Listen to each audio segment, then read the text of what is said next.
I grew up with a Game Boy when I was a kid. As you can see, I took good care of it. One of the games I played as a kid was Super Mario Land 2. I didn't remember a whole lot about the game, but I do remember not liking it. If I had to guess, there's a few reasons why. 1. I was bad at it. I still am. 2. The graphics. Not only could I not see what I was doing half the time, but when I could see it, what are you? 3. The sound. I do not like a single sound that comes out of this thing. It was for these reasons, and probably a few more that I can't remember, that I remember not liking the game. So when I played it for the first time in over a decade, I was surprised that I actually liked the game. Wait a minute. I said I would die on that hill, didn't I? Well, I guess I have to explain myself now, don't I? Like I said, I took good care of it. Guess I gotta play it on this thing then. For those of you that are gonna say, but that's not an authentic experience. I don't care. I don't care. Just to keep you at ease, I made sure not to use the rewind feature a single time. I only used it a single time. Before we start looking at the game though, we need to figure out what the heck is going on. Basically, while Mario Land 1 was happening, Wario came to Mario Land and put everyone under a spell and stole Mario's castle. So now it's up to Mario to get the 6 golden coins to unlock the castle and defeat Wario. Locking your door behind 6 coins seems kind of excessive. Hey Mario, ever heard of a key? No, please explain to me in excruciating detail. No. Alright, enough prefacing. The first level is pretty easy. That's unheard of. It's meant to serve as an introduction to the game and to get you used to the controls, which they work. Mario moves in the direction you command him to, which is about all you can ask for. I only have 2 problems with them. First, I don't like how floaty the jumps are. It's not unmanageable, but it's a bit too floaty for my liking. 2, the camera is a bit too close to Mario. Generally, it's fine, but there were a few cases where I thought it was too close. For example, I need to jump down from here, but I can't see where I'm going. I don't know if I'm about to jump into spikes or a platform. All I can do is take a leap of faith, and I'm pretty sure I'm not playing as Spider-Man, so I would prefer if the camera were slightly zoomed out. But there weren't any spikes. Bro, how was I supposed to know that? Once you get past the first level, that's where the journey truly begins. The game is split up into 6 zones, and each zone has 3 to 6 levels in them. They also have a theme to make them distinct from one another. For example, the tree zone has a nature theme, with logs lying around and normal looking animals like a toad and an ant as enemies. And the boss of the world is Big Bird. This game probably has the most unique world designs out of any 2D Mario game, and it's refreshing to see something besides grass, sand, water, frozen, cloud, or brick,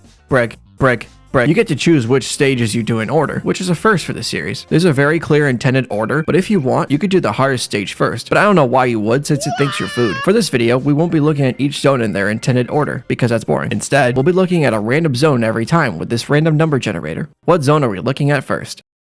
Are you kidding me? The tree zone is the first zone of the game, and it's meant to introduce the gameplay while presenting more of a challenge than the first level. We're also introduced to a new power-up for the game, the Carrot, which transforms Mario into Bunny Mario. This allows him to fall much slower than normal, which is exactly what bunnies are known for in real life. The other thing you heard is a lie, definitely, for sure. While we're here, let's go over the rest of the power-ups. The Mushroom and Fire Flower work like normal, except they each have a spin move that lets you break blocks below you, and the Star turns Mario invincible. Only 4 power-ups in this game, which means you'll be seeing them a lot throughout the game, which is fine, I guess. I just wish there was an item that turned Mario into a giraffe. That's all I want. The tree zone's levels have details that help make the zone more distinct, such as logs you can enter in the first level. The second level has you going inside the tree, and it has sap lying around. And the fourth level is a beehive with bees and honeycombs lying around. These kinds of details are present throughout all the zones, which helps to make them distinct from one another. Overall, the zone is pretty good. Not much else to say, so let's move on to the next randomly generated zone, which is...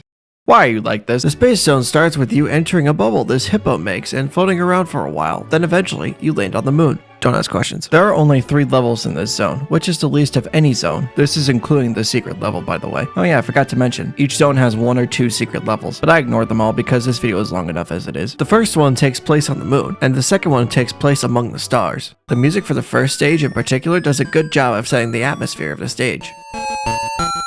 But I still hate it. I mentioned earlier how I hate all the sounds that comes out of this thing, but I blame that entirely on the Game Boy because it has only 8 bits, and those 8 bits sound like... I'll do it. There's so much high-pitched stuff in this game that makes me react like a dog when it hears a dog whistle. Here, let me play a few.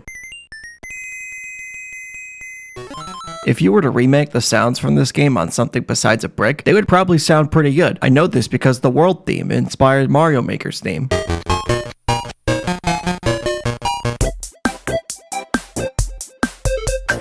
But because of the limitations of the Game Boy, there just isn't a single good sound in this game.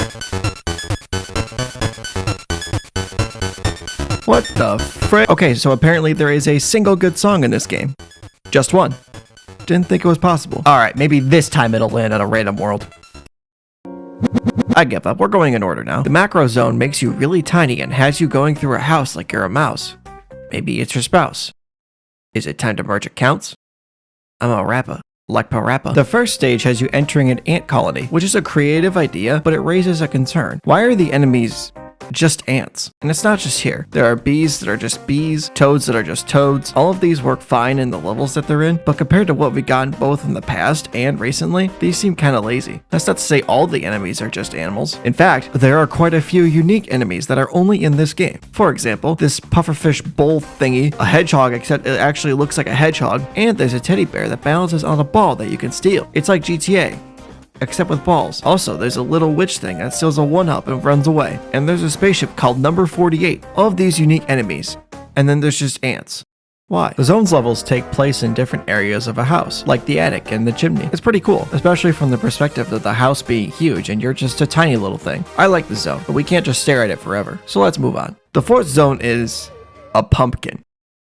Is it just me or do these zones feel kinda random? Like if you look at a game like Wonder, each of the worlds has a theme. Desert, plains, lava, plains, etc. But none of the themes feel out of place and clearly add together to make a huge world. But with this game, it feels like they just wrote down a bunch of objects and put them all in a hat and chose 6 of them. They all feel completely random and they don't make sense as to why they're on this island that Mario just happens to own. A tree is the only thing here that makes sense. Of course an island would have trees. Space, we're already going off the rails. Macro, it's just a really big house. Pumpkin would be fine if it weren't for the fact that it's also massive. Don't even get me started with the turtle. Where have there ever been turtles in Mario before? The randomness helps keep each zone distinct from one another, which is a good thing. I said earlier that it's refreshing to see more distinct zone designs, and I stand by that. But I don't think they need to be so distinct from one another that it's just random equals funny. They could have made the zones distinct while making sure they don't feel out of place in the world. For example, Metro Kingdom from Odyssey is something we've never seen before, which is the main reason why it's so popular. But it also fits well with the rest of the world and doesn't feel out of place, mainly because you travel a significant distance to get to it. I think the reason this bothers me so much is that the entire game takes place on a single island. If you were to take a plane to the next world or something similar to Odyssey, it would make slightly more sense. But when each of the zones is packed in on a single island like this, nothing really fits.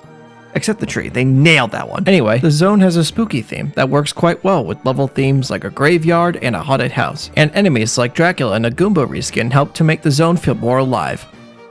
Or dead?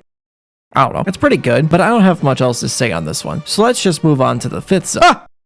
What are you? Why in the world does Mario have a giant robot of himself? Just imagine that. Having an island all to yourself and buying a humongous robot of yourself. It's almost Orwellian.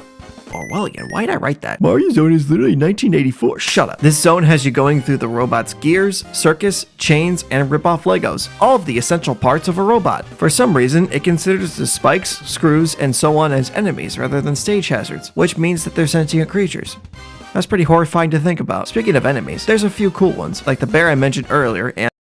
Wait a minute. This game is Orwellian. Animal Farm. The zone in general is pretty unique, just like all the other ones. The circus level, for example, has you moving across balls instead of regular old platforms, and the final level has you moving across what looks like Legos, but in reality is a reference to Nintendo's response to Legos back in the 60s and 70s. See, look, there's the name they used back then, Nintendo and Bintendo. The boss of the zone is 3 little pigs. Oh yeah, I forgot to talk about the other zone's bosses.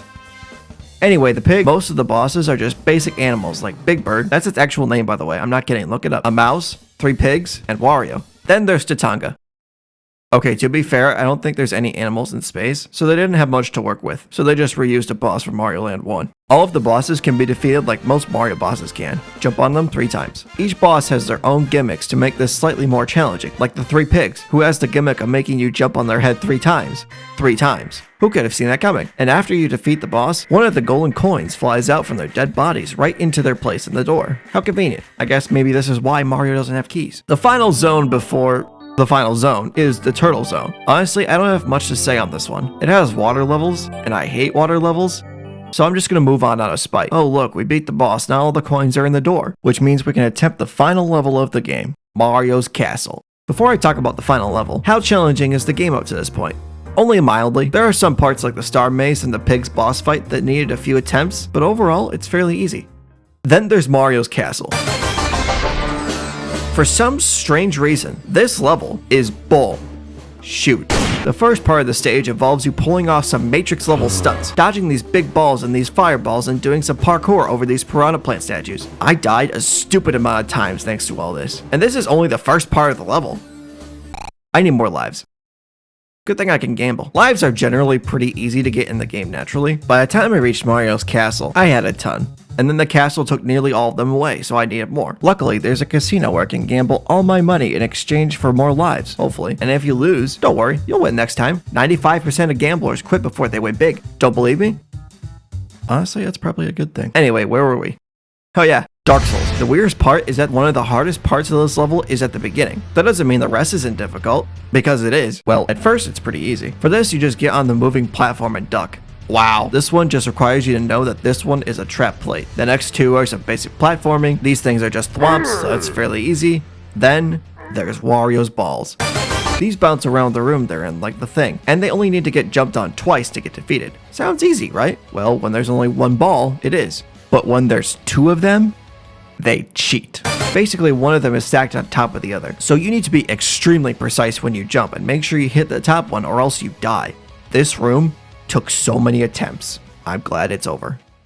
Are you serious? Wow, that was quick. Now it's on to the final boss. But before we fight him, there's two things I need to point out. You need to do everything I mentioned before and defeat the final boss in a single attempt. There are no checkpoints. This level would be manageable if there were checkpoints, but if the game cheats, then so will I. Cope. Before you say it's a skill issue. Yeah, you're right. This game is Wario's first appearance. This is probably why his lore is inaccurate in this game. Look at him. If this game was lore accurate, he'd be surrounded by money. Anyway, it's another boss fight where you bop him in the head 3 times, so you'd think it'd be fairly easy, right? What do you think? So he has 3 phases. The first where he runs around the room, but you can only hit him in this part because the floor where the throne is sitting protects him from getting bopped. And he does a slam attack where these, melons? Pokeballs? I don't know. Anyway, they fall from the ceiling, and also his slam stuns you, which is important because during the second phase, he munches the carrot and gains the same powers that you would, floating in the air, which means you can't hit him while he's attached to the ceiling. You need to wait for him to do a slam attack. Except, you need to predict where he's going to slam, and then jump at the right angle before he slams, or else you'll get stunned. And this Mario statue is also a platform that protects him. And then there's the third phase. Oh, the third phase! It's actually pretty easy. He gets the fire flower and shoots fireballs at you, and he's an easier target than he was the last 2 phases. Then once you beat him, he loses his hat and turns into a goblin. Then he and Mario jump from the balcony, ending not only the game, but their lives. The credits roll, and you can't play anymore. The music just loops once you get here, and you can't push any buttons to do anything. We're just stuck here. Forever. Until I move on to the next section. Which will happen. Eventually. When I made my video on Mario Wonder, I recalled what I could about the previous 2D Mario games, and I said that I hated Mario Land 2. And after replaying it, it appears that I have made a severe. It turns out the game is actually pretty solid. It has unique level, zone, and enemy designs. It presents somewhat of a challenge, and it introduced the world to Wario. So, I am officially retracting my -3 that I gave it before, and will now change it to a -2. Thanks for watching. If you enjoyed the video, you should watch this one too. And make sure you subscribe and beat up the bell. It doesn't help you.